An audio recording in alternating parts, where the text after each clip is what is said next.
Isang makapangyarihang negosyante mula sa gitnang silangan ang kumuha ng isang babae upang alagaan ang kanyang anak na may autism. Ngunit ang mga kuhang video mula sa mga nakatagong kamera ay nagbunyag ng higit pa sa kanyang inaasahan. Siya ay isa sa pinakamayayaman at pinakamakapangyarihang tao sa Dubai. Isang self-made billionaire na kilala sa pangingibabaw sa industriya ng langis, sa pagpapatayo ng mga nagniningning na gusali at sa hindi kailanman pag-atras sa anumang laban. Ang kapangyarihan ang kanyang pagkakakilanlan.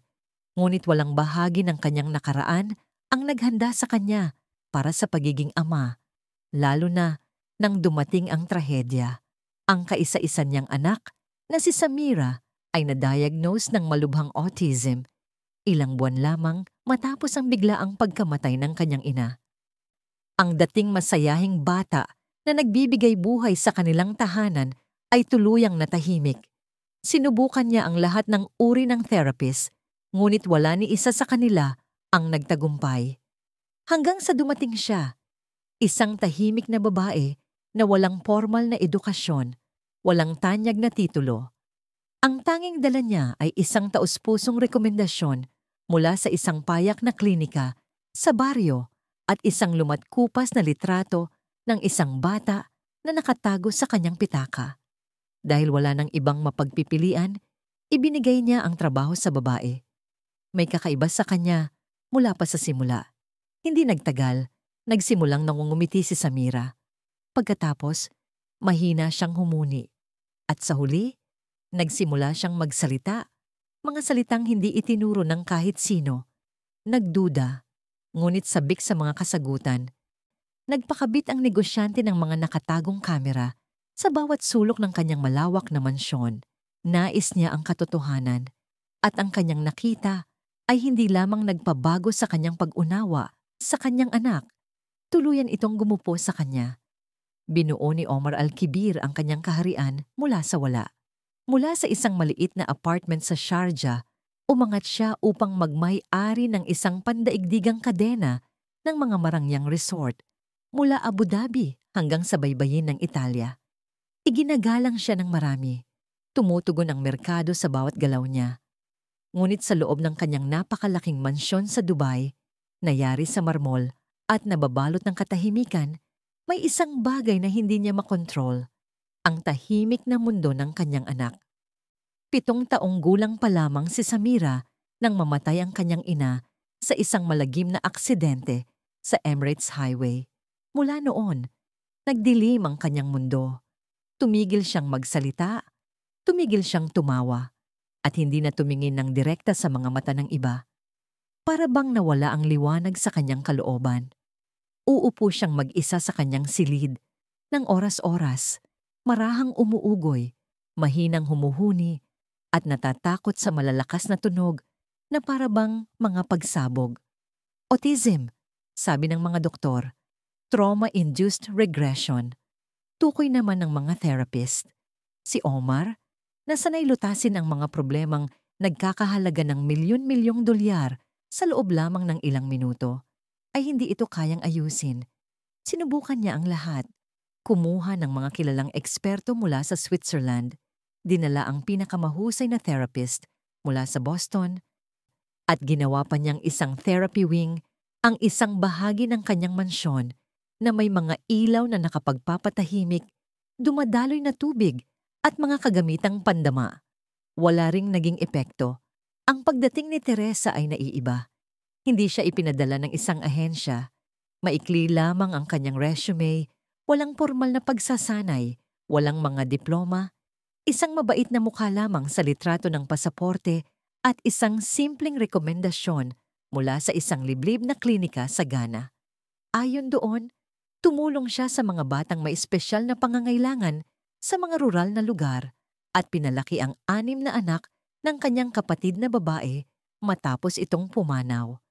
Iyon lang ang kanyang karanasan. Sa una, ayaw siyang tanggapin ni Omar. Ang kanyang kapatid na si Farah ang nakahanap kay Teresa sa isang online na anunsyo at nakiusap kay Omar na bigyan ito ng 1 linggo. Hindi para ayusin si Samira, pakiusap ni Farah, kundi para lang makasama siya. Walang therapy, walang inaasahan. Pumayag si Omar, hindi dahil naniniwala siya, kundi dahil napagod na siyang makipagtalo. Pagpasok ni Teresa sa tahanan ng Alkibir, suot niya ang isang simpleng berdeng belo at may dalang telang bag na puno ng mga laruang gawa sa kamay. Banayad ang kanyang tinig.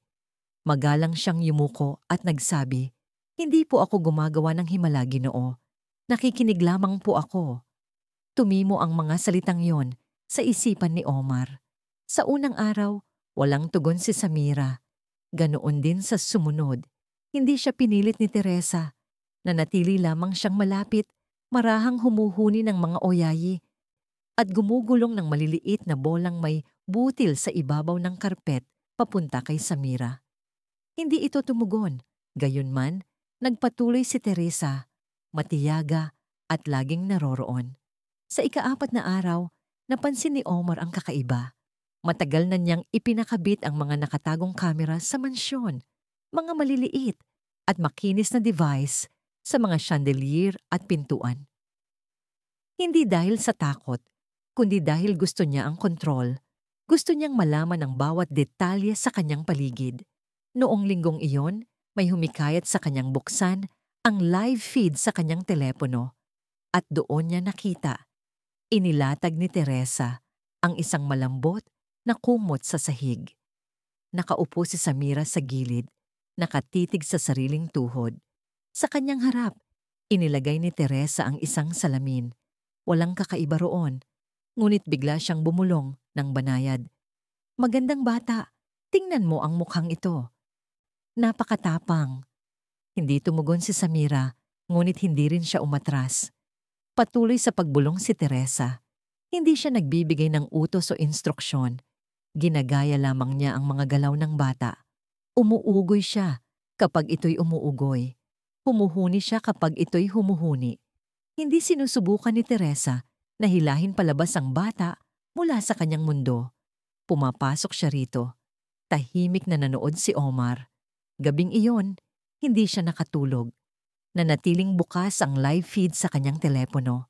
Nakahimlay sa kanyang tabi habang siya'y nasa ilalim ng malambot na kumot na yari sa Egyptian cotton. May kung ano sa kilos ni Teresa, ang pasensya, ang pagkamaalalahanin na nagpapaalala sa kanya ng kanyang yumaong asawa. Kinabukasan, may isa pa siyang napansin. Dinala ni Teresa ang isang maliit na mangkok na yari sa luwad na may tubig. Maingat niyang ginabayan ang kamay ni Samira upang ilubog dito. Hindi ito umatras. Nagsimulang magpatunog si Teresa ng banayad na ritmo sa gilid ng mangkok at bumulong ng marahan. Mga patak ng ulan, Samira. Ang ulan ay nakikipag-usap sa mga bulaklak. At sa pinakamaikling sandali, isang pintig ng puso na napakabilis upang masukat, ngumiti si Samira. Halos mabitawan ni Omar ang kanyang telepono. Paulit-ulit niyang pinanood ang kuha. Ngumiti siya. May nabasag sa loob niya noon. Ang matigas na kontrol na kanyang pinanghahawakan sa loob ng maraming taon ay nagsimulang lumuwag. Ang mga sumunod na araw ay dumaloy sa isang kakaibang tahimik na agos sa loob ng mansyon ng Alkibir. Sa unang pagkakataon sa loob ng maraming taon, ang katahimikan ay hindi na parang bigat na dumidiin. Para na itong isang paghihintay. Tumigil si Omar sa labis na pagtutok sa merkado. Binawasan niya ang mga tawag mula sa mga kasosyo sa Riyadh at Berlin.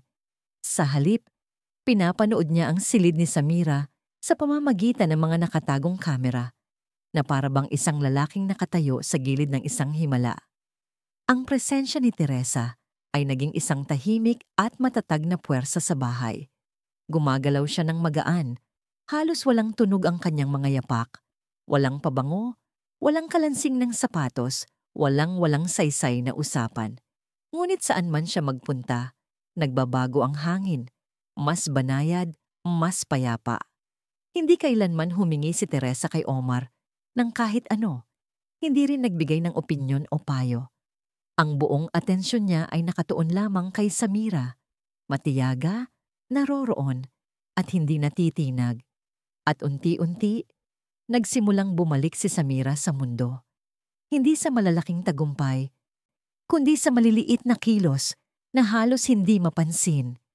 Isang hapon, ipinagulong ni Teresa ang isang maliit na tambol papunta sa kanya.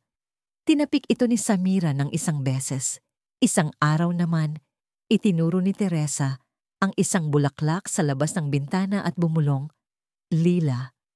Hindi tumugon si Samira, ngunit kinabukasan, nakasuot siya ng lasong kulay lila sa kanyang buhok. Hindi iyon mahika, isa iyong presensya. At nakita na yon ni Omar ngayon. Ika-6 na bahagi. Ngunit hindi lahat ay sumang-ayon.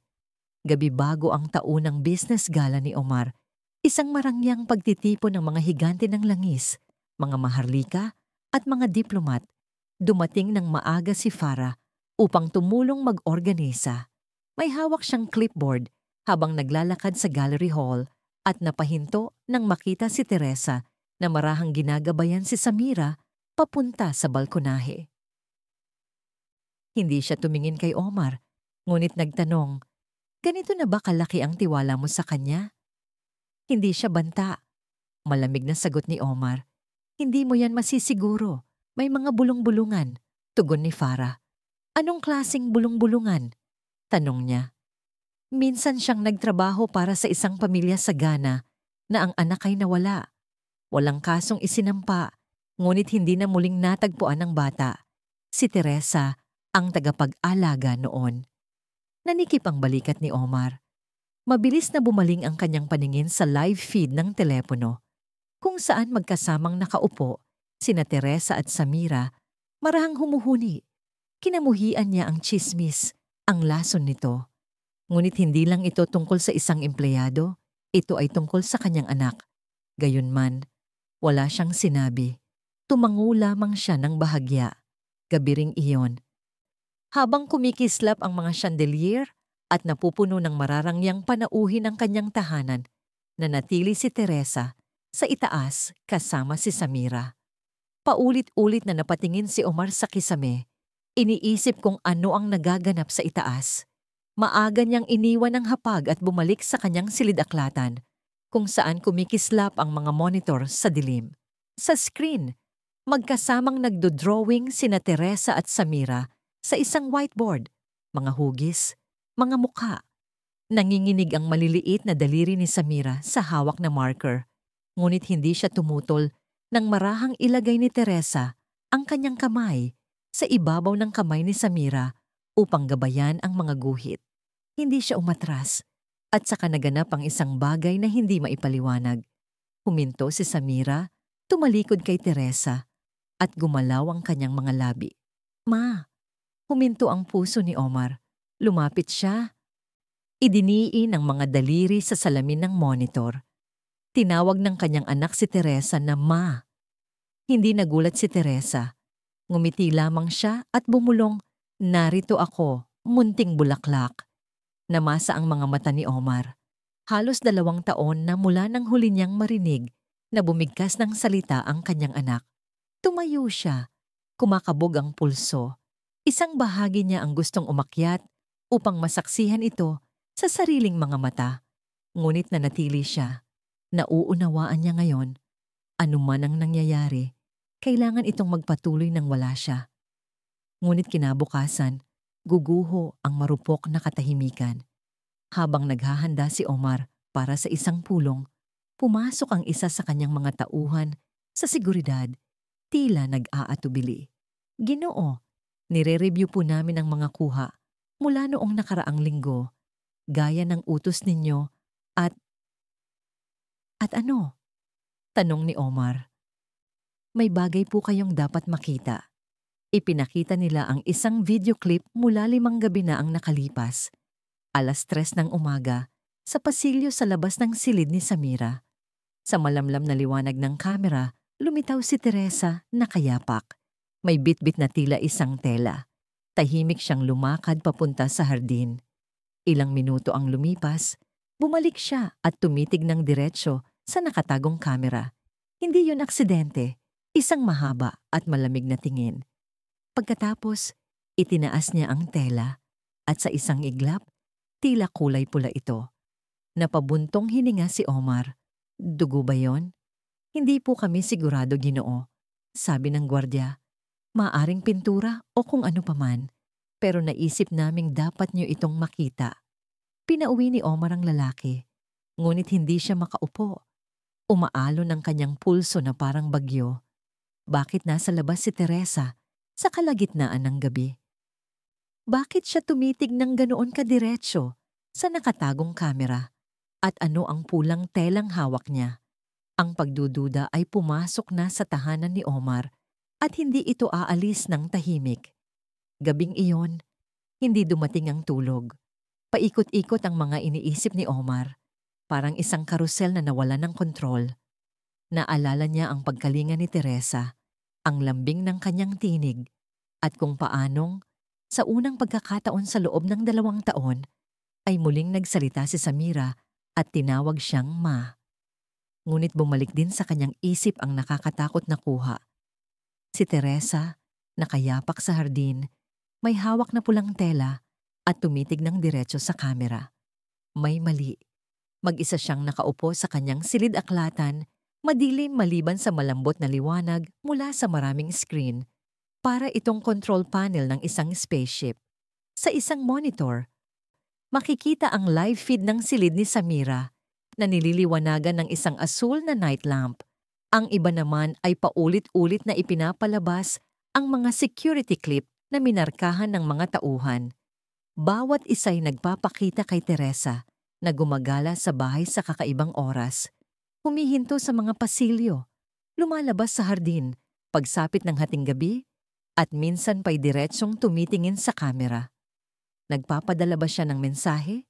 O si Omar na mismo ang nababaliw? Pagsapit ng 7 ng umaga, nagdesisyon siya. Dalhin siya sa akin. Utos niya sa kanyang tauhan. Nais ko siyang kausapin ng mag-isa. Pumasok si Teresa sa silid. Nakatiklop ang mga kamay sa harapan. Nang umagang yon, suot niya ang isang kremang belo na kaayon ng maluwang niyang damit. Mapayapa ang kanyang mukha, ngunit may lalim doon. Isang bagay na hindi mabasa. Hinahanap niyo raw po ako? Ginoo, mahina niyang sabi. Hindi tumayo si Omar mula sa kanyang upuan. Hindi niya ito inalok na umupo. Pinag-aralan ko ang mga kuha ng surveillance. Wika niya. Alam ko po. Marahan niyang sagot. Nagulat si Omar sa kanyang kapanatagan. Pinikit niya ang mga mata. Ibig mong sabihin, alam mong kinukuhanan ka ng kamera mula sa simula? Tumango siya. Siyempre po. Kung gayon, bakit ka tumitingin ng tuwiran sa mga kamera? Ano ang itinatago mo? Hindi umiwas si Teresa. Marahil, wala po akong itinatago. Tugon niya. Marahil, nais ko lamang na makita ninyo. Makita ang ano? Na wala po akong lihim. Tumayo na ngayon si Omar, mas matalim ang tinig. Kung gayon, sabihin mo sa akin, ano ang ginagawa mo sa hardin? 3:00 ng umaga, hawak ang telang tila may dugo. Huminga si Teresa, parang kalahating tawa, kalahating buntong hininga. Marahan niyang kinuha mula sa kanyang bag ang telang tinutukoy at inilapag ito sa mesa. Isa iyong maliit na scarf pambata. Pula nga, ngunit may bordang dilaw na mga mirasol. Ang mga gilid ay kupas at punit. Natagpuan ko ito sa tabi ng fountain sa hardin, sabi niya. Malamang itinapon ni Samira mula sa bintana. Kinabukasan, umiiyak siya, ngunit wala siyang salita upang ipaliwanag kung ano ang nawala. Kaya't kinuha ko ito bago pa sumikat ang araw. Tumingin siya kay Omar, matatag ang mga mata. At oo, tumingin ako sa kamera, umaasa akong nanonood kayo. Gusto kong makita ninyo kung ano ang ibig sabihin ng tunay na pag-aalaga. Nakatitig si Omar sa scarf. Dumagan ang bigat ng pagkakasala sa kanyang dibdib. Ngunit hindi pa siya tapos. Nagtrabaho ka para sa isang pamilya sa Ghana. Anya, mababa ang tinig. Isa sa kanilang mga anak ay nawala. Lumabas ang pangalan mo sa investigasyon. Sandaling humigpit ang labi ni Teresa. Opo, sagot niya. Si Ama, 6 na taong gulang, may epilepsy siya. Isang gabi, Nagkaroon siya ng seizure at nakalabas papunta sa gubat. Ako ang nakahanap sa kanya. 2 araw ang lumipas. Patay na siya. Walang pait sa kanyang tinig. Tanging katotohanan lamang. Ngunit ang bahaging iyon, dagdag niya, wala nang nakakaalala. Naninikip ang lalamunan ni Omar. Bakit hindi mo ito sinabi agad sa akin? Ibibigay niyo po ba sa akin ang trabaho kung sinabi ko yon? Tumama sa kanya ang tanong na parang suntok. Naging mabigat ang katahimikan. Hindi ako gumagawa ng himala. Marahang sabi ni Teresa, inuulit ang kanyang mga salita noong una silang nagkita. Ako'y isang taong nakikinig lamang. Minsan, iyon lang ang kailangan ng isang bata. Hindi mas marami pang therapy, hindi mas marami pang katahimikan. Sa unang pagkakataon sa loob ng maraming taon, lubos na nadisarmahan si Omar. Bumagsak siya pabalik sa upuan, pasa ng bigat ng pagdududa. Hindi ko na alam kung ano ang dapat paniwalaan. Tapat niyang sabi. Tumango si Teresa ng tahimik. Kung gayon, paniwalaan ninyo ang inyong anak. Siya ang nagbabago. At para bang nais patunayan ng universo ang kanyang sinabi, biglang lumitaw si Samira sa pintuan. Hindi siya umiyak, hindi siya nagatubili. Nakayapak, mahinahon siyang lumakad papasok at inilagay ang maliit niyang kamay sa kamay ni Teresa. Nakatitig si Omar, nagulat. Hindi kailanman nagkusang lumapit ang kanyang anak sa kahit kanino. Hindi kailanman pumasok sa silid nang walang takot. Ngunit ngayon, payapa siya, naroroon. Ngumiti si Teresa at tumingin kay Samira. Handa ka na ba para sa hardin? Munting bulaklak? Tumango si Samira, isang beses lang, at sabay silang lumabas ng silid. Nanatiling nakaupo si Omar, nakapako, kumakabog ang puso. Hindi dahil sa takot ngayong pagkakataon, kundi sa isang mas nakakatakot na bagay, pag-asa. Ngunit susubukin ang marupok na pag-asang yon, sapagkat may isa pang nanonood ng mga kuha mula sa kamera. At hindi tulad ni Omar, hindi sila nakakaramdam ng pagpapatawad. Kinagabihan, habang lumulubog ang gintong araw sa likod ng abot-tanaw na disyerto, nakatayo si Omar sa balkonahe ng kanyang pribadong silid, humihigop ng Arabic coffee. Sinusubukan niyang alisin ang kaba na nanatili mula nang umalis si Teresa sa kanyang opisina. Tumunog ang kanyang telepono. Isang hindi pamilyar na numero mula sa Ghana. Nag-atubili siya, ngunit sinagot din. Mr. Alkibir, wika ng isang tinig ng lalaki, banayad ang accent, maingat at magalang ngunit matatag. Sino ito? Tanong ni Omar. Ako si Dr. Kwame Bado, tugon ng tinig. Ako ang direktor noon ng klinikang pinagtatrabahuhan ni Teresa. Naiintindihan kong nasa inyo siya ngayon. Nanigas si Omar, bumilis ang tibok ng puso. Sinuri ko na ang kanyang nakaraan. Alam ko, sabi ng doktor, payapa ngunit may diin. Iyon ang dahilan kung bakit ako tumatawag. Nagbabadya ng bigat ang katahimikan sa pagitan nila. May dapat kang maintindihan tungkol kay Teresa, mahinahong wika ni Kwame. Hindi siya ang iniisip mo, hindi sa mapanganib na paraan, hindi ganoon. Pero may dala siyang bagay na hindi madaling harapin ng karamihan. Dalamhati. Totoo at malalim na dalamhati. Nanahimik si Omar, mahigpit ang hawak sa telepono. Nawalan siya ng sariling anak, patuloy ni Kwame. Isang babae, maraming taon na ang nakalipas at nang mamatay si ama, ang pasyente ko, habang nasa pag-aalaga ni Teresa, may nabasag sa kanya. Hindi dahil kasalanan niya, kundi dahil nakita niya ang kanyang sariling anak sa batang yon. Naramdaman ni Omar ang bigat ng mga salita, parang mga batong nakapatong sa kanyang dibdib. Lumingon siya mula sa tanawin ng balkonahe. Ngayon ay nakatitig sa disyerto, ngunit hindi talaga ito nakikita. Bakit wala ito sa kanyang file? Tanong niya. Dahil hindi siya kailanman nagsalita tungkol dito. Tugon ni Kwame. Kahit sa amin. Pagkatapos mamatay ni ama, naglaho siya ng ilang buwan. Nang bumalik siya, may nagbago. Mas tahimik siya, ngunit sa mga bata, Lalo na sa mga hirap magsalita, tila may kaloob siya. Para siyang nakakarinig ng hindi naririnig ng iba. Naninikip ang dibdib ni Omar. Kung gayon, bakit mo ito sinasabi sa akin ngayon? Bumaba ang tinig ni Kwame. Dahil may tumawag mula sa iyong staff, nagtatanong, naghuhukay ng mga detalye. Naisip kong nararapat mong malaman ang buong katotohanan bago pa ito baluktutin. Dahan-dahang ibinaba ni Omar ang telepono. Naglalaro sa kanyang isip ang mga tanong. May tao sa kanyang sariling tahanan na gustong siraan si Teresa. Kinagabihan, ipinatawag niya ang kanyang pinuno ng seguridad. Si Idris, isang tapat na tao na may tuwid na tindig at matalas na instinct. Ngunit natutunan na ni Omar na kahit ang katapatan ay dapat bantayan. Ikaw ba ang tumawag sa Gana? Diretsong tanong niya. Nagkibit balikat si Idris, halatang nagulat. Hindi po, Ginoo. Tanging ang mga pampublikong talaan lamang ang sinuri ko. Pinagmasdan ni Omar ang mukha nito. Walang bakas ng kasinungalingan, ngunit kumislot pa rin ang kaba sa kanyang loob. Kung hindi si Idris, sino? Gabing iyon, habang tahimik ang buong mansyon, bumalik si Omar sa silid ng kontrol sa likod ng kanyang opisina. Nagniningning ang archive ng kamera sa mga screen. Maingat niyang sinuri ang mga kuha ng huling 3 araw, frame by frame.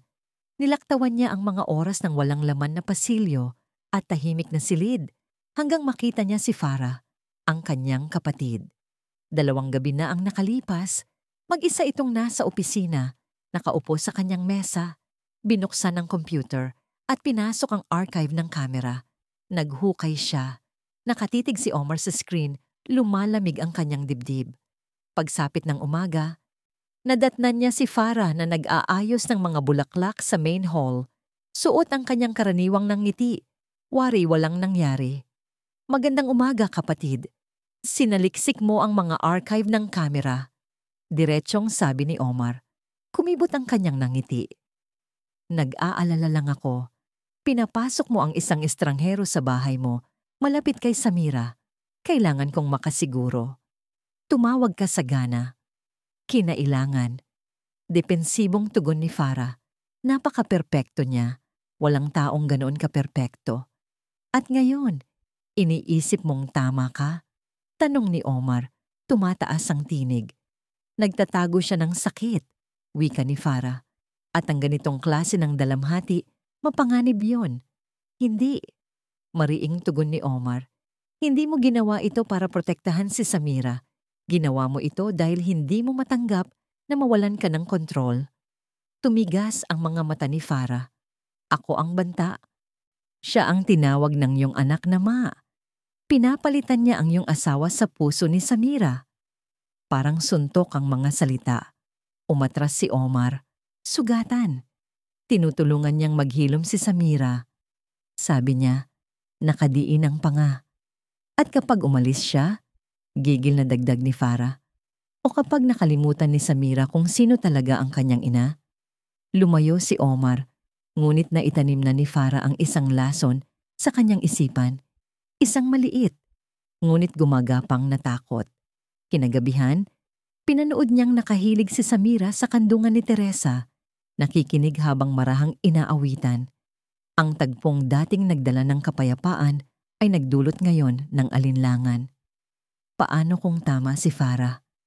Paano kung ilusyon lamang ang katahimikan? 2 umaga ang lumipas, bago pa sumikat ang araw, nabasag ang lahat.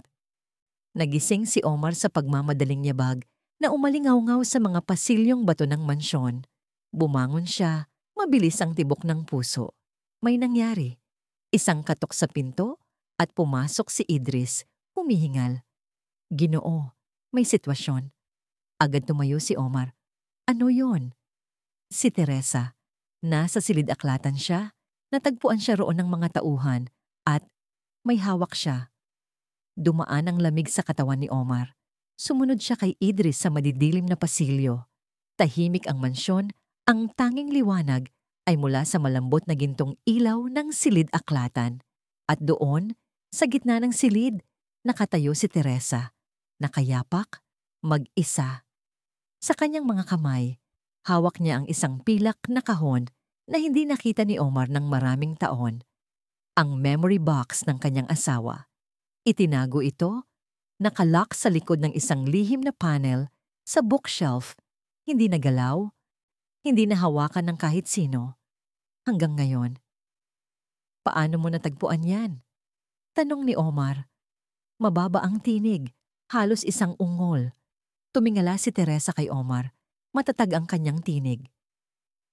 Hindi ko ito ninakaw. Si Samira ang nagdala sa akin dito. Ano? Gulat na tanong niya. Kagabi, marahan niyang sabi.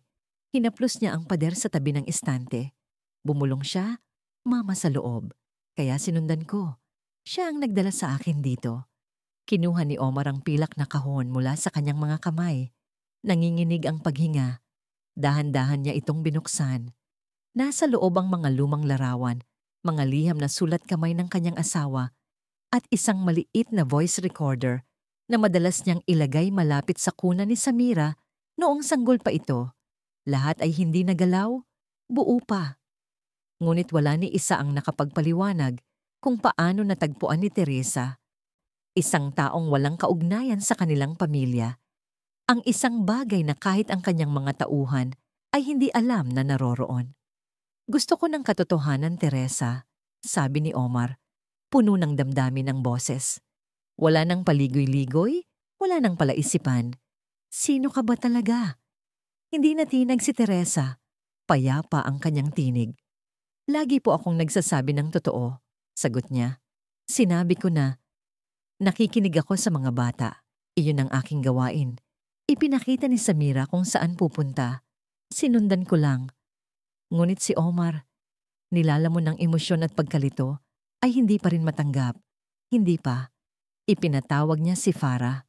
Pagkalipas ng 10 minuto, dumating ito, nakabalabal pa at halos hindi maitago ang kasiyahan sa kanyang maingat na anyo. Pagpasok pa lang, mariin itong sinabi, kailangan na niyang umalis. Hindi tumutol si Teresa. Tumalikod siya patungo sa pinto, hindi mabasa ang ekspresyon. Walang luha, walang galit, katahimikan lang. Sa bungad, huminto siya at tumingin kay Omar. Kailangan niyang makaramdam ng ligtas. Mahina niyang wika. Hindi ng takot. Pagsisisihan mo ito. At umalis siya. 2 oras ang lumipas, nagising si Samira. Ang init na dahan-dahang bumabalik sa bahay nitong mga nakaraang linggo ay nawala. Hindi siya ngumiti, hindi siya humuni, hindi na siya lumabas patungo sa hardin gaya ng dati. Nang pumasok si Omar sa kanyang silid, tumingala ang bata sa kanya. Malinaw ang mga mata, naroroon, ngunit puno ng pagkawala. Bumulong siya ng isang salita. Ma? Umupo si Omar sa tabi niya. Marahang kinuha ang kanyang kamay upang aluin siya. Ngunit dahan-dahan siyang umatras. Si Samira, banayad ngunit malinaw. Kinagabihan, muling bumagsak ang katahimikan sa buong mansyon. Ngunit hindi ito kapayapaan.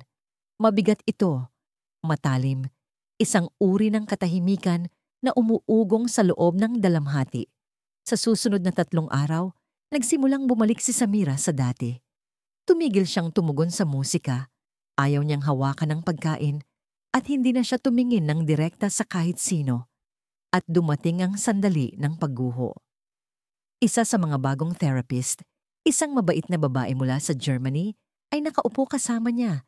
Sinusubukang kumonekta gamit ang mga flashcard. Ngunit bigla, isang matinis at malalim na sigaw ang pinakawalan ni Samira. Isang sigaw na yumanig sa buong bahay. Niyakap niya ang sarili, humahagulgol at nanginginig. Hindi maabot. Walang laruan, walang ilaw. Maging ang tinig ni Omar ay hindi makarating sa kanya. Gabing iyon, wasak, bumalik si Omar sa archive ng seguridad. Binuksan niya ang mga kuha noong mga araw na kasama nila si Teresa.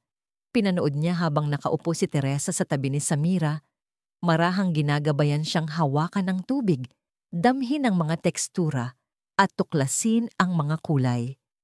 Nakita niya ang mismong sandali nang lumapit si Samira sa bookshelf ng aklatan at tinapik ang kahoy ng 3 beses sa mismong lugar kung saan nakatago ang kompartimento. Hindi iyon aksidente. Alam ni Samira. At sa paanong paraan, alam din ni Teresa. Nanginginig ang mga kamay ni Omar habang dinampot ang kanyang telepono. Dinayal niya ang numero. 4 na ring bago may sumagot. Siya ito. Tama ka, mahina niyang wika. Pinalayas ko ang kaisa-isang taong tunay na nakakaintindi sa kanya. Pakiusap, bumalik ka. Tahimik sa kabilang linya. Pagkaraan, nagsalita si Teresa. Hindi siya isang proyekto, sabi niya. Hindi siya isang sirang bagay. Kailangan lang niya ng katapatan. Kung gayon, tulungan mo akong ibigay iyon sa kanya. Bulong ni Omar, basag ang tinig. Muling tumahimik. Pagkaraan, nasa gate na ako. Bago pa sumikat ang araw, nakatayo si Omar, nakayapak, sa grandiosong marble foyer ng kanyang tahanan. Suot lamang niya ang isang linen na kamiseta at pantalon. Gusot ang buhok. Hindi siya nakatulog, ngunit mas gising siya kaysa sa loob ng maraming taon. Tumunog ang gate. Pumasok si Teresa. Wala siyang sinabi. Hindi na niya kailangan. Ang kanyang presensya ay sapat na. Mula naman sa itaas ng hagdanan, lumitaw si Samira. Naliligo sa ginintuang liwanag ng umaga. Yakap-yakap niya ang scarf na may burda ng mga sunflower na parabang isang tali ng buhay. Dahan-dahan, tumuon ang kanyang mga mata kay Teresa at si Teresa ay tumingin pabalik. Bumaba si Samira ng hagdan, isa-isang hakbang, nakayapak, gaya ng kanyang ama. Samira, mahinang bulong ni Omar, ngunit hindi siya lumingon sa kanya. Dumiretso siya kay Teresa at tumigil.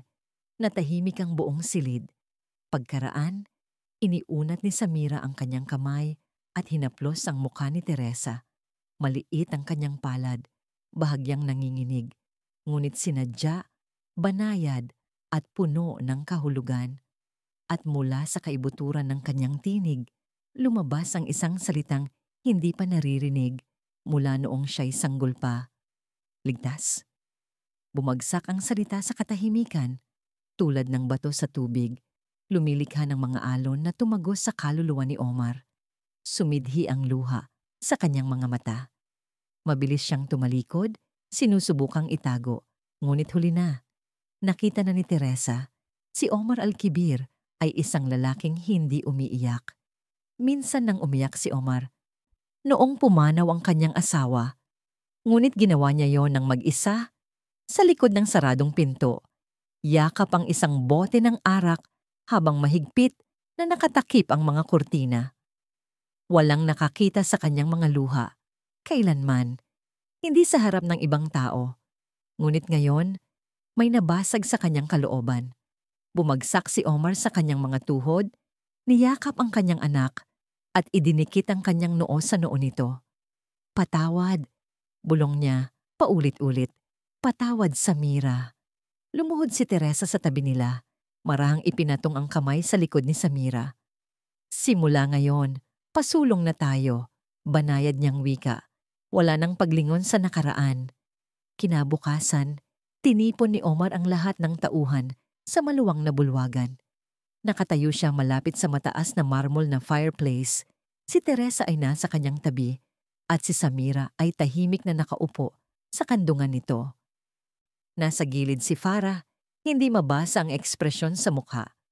May utang akong paumanhin sa inyo, panimula ni Omar. Matatag ngunit mabigat ang tinig. Hinayaan kong palitan ng takot ang tiwala. Pinagdudahan ko ang taong nagdala ng kapayapaan sa tahanang ito, hindi panganib. Lumingon siya kay Teresa. Mula sa araw na ito, si Teresa ay hindi lamang tagapag-alaga ni Samira. Bahagi na siya ng pamilyang ito. Tahimik ang lahat. Pagkaraan, isang mahinang palakpak mula sa isa sa mga batang kasambahay. Sumunod si Idris. Pagkatapos, ang iba pa. Hindi nagtagal. Napuno ang bulwagan ng palakpakan. Kahit si Farah ay pumalakpak, bagamat mabagal, at nanatili pa rin ang kanyang pagmamalaki sa mga mata. Huling bahagi. Kinagabihan, Magkasamang nakaupo sina Omar at Teresa sa hardin habang naglalaro si Samira malapit. Maingat na inaayos ang mga makukulay na bato sa isang maliit na mangkok. "Bakit ka bumalik?" tanong ni Omar. Pinagmamasdan siya.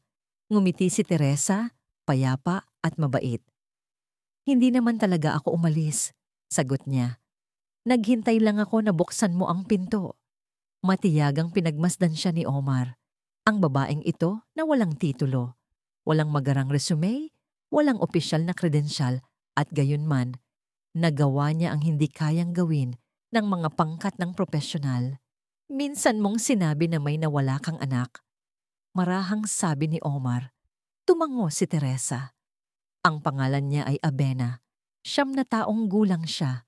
Dinapuan siya ng matinding lagnat bago pa man nakatulong ang klinika. Hindi ko siya nailigtas. Malambot ang kanyang mga mata, ngunit matatag. Ngunit nakikita ko siya sa bawat batang naghihintay na marinig. Hindi sumagot si Omar. Tumingin lamang siya muli sa kanyang anak, na ngayon ay mahinang humuhuni habang dahan-dahang isinasalansan ang mga bato sa ilalim ng papalubog na araw. Hindi lang yon paggaling, isa iyong mas malalim, isang tahimik na muling pagsilang. Gabing iyon, may nangyaring hindi na naganap ng higit 2 taon. Pumasok si Samira sa silid ni Omar. Marahang hinila ang kanyang manggas at iniunat ang mga braso. Walang salita. Agad siyang binuhat ni Omar at niyakap ng mahigpit. Kumakabog ang kanyang puso. Dahan-dahan niya itong inihiga sa kama. Habang ginagawa iyon, lumitaw si Teresa sa bungad ng pinto. Hindi pa ito ang katapusan, banayad niyang sabi. Magkakaroon pa rin siya ng mahihirap na araw.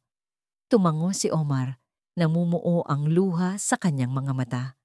Ngunit ngayon, patuloy ni Teresa, alam niyang hindi na siya nag-iisa. Hinalikan ni Omar ang noo ni Samira. Pagkatapos, tumingin siya kay Teresa, mababa ang tinig, ngunit puno ng katotohanan. "Salamat sa pagliligtas sa aming dalawa." Ngumiti si Teresa. "Ikaw ang nagligtas sa iyong sarili," sagot niya. "Kailangan mo lang alalahanin kung ano ang tunay na pakiramdam ng pag-ibig." At sa unang pagkakataon sa maraming taon, pumasok si Omar sa kanyang silid-aklatan at pinatay ang mga kamera. Dahil hindi na niya kailangang bantayan ang tiwala. Habang umuunlad, natuto na siyang madama ito. Lumipas ang mga linggo at naging buwan. Ang katahimikang minsang umuusig sa bahay ay naglaho. Napalitan ng tawa ni Samira. Minsan banayad, minsan may pagkaputol, ngunit laging totoo. Mabagal siyang nagsalita, gamit ang maiikling salita, at kung minsan ay mga mata lamang. Ngunit hindi na naghihintay si Omar ng perpektong pananalita. Ang kailangan lamang niya ay ang kanyang presensya. Nanatili si Teresa, hindi bilang yaya, hindi bilang empleyado, kundi bilang pamilya. Isang gabi, natagpuan ni Omar ang isang lumang security camera na nakatago sa likod ng isang istante. Hinawakan niya ito sandali. Pagkatapos ay inilapag. Sakto para makita si Samira, nakayapak sa hardin, habang hinahabol ang mga paru-paro. Lumingon siya, ngumiti ng buong giliw at bumulong. "Baba." Ang sandaling iyon ay hindi nakunan ng kamera, ngunit naitala ito sa kanyang puso habang buhay.